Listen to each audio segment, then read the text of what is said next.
अभिमन्यू तायडे, माझ्या वडिलांचं नाव अभिमन गिरधर तायडे। काय घडलं होतं? वडिलांची जास्त घरी तब्येत खराब असल्यामुळे आम्ही शिवनेरी हॉस्पिटलला आणलं। रिक्षामध्ये आणलं, न त्यांनी टॅचर नाही, काही नाही। प्लस त्यांनी बाहेरच्या बाहेर चेक केलं पेशंटला आणि मृत्यू घोषित केला। प्लस आम्हाला आधार कार्ड घेऊन तुम्हाला सर्टिफिकेट भी देतो आम्ही, डेथ सर्टिफिकेट।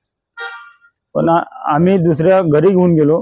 घरी माणसाची हे चालू होती, दुखदुखी चालू होती।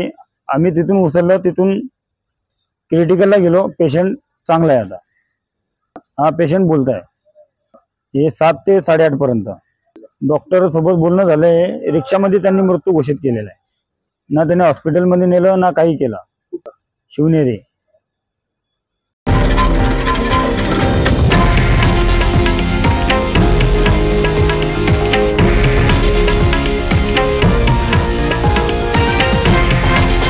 हे आहे देशातील नंबर 1 न्यूज नेटवर्क आणि आपण पाहत आहात TV9 मराठी, एकमेव।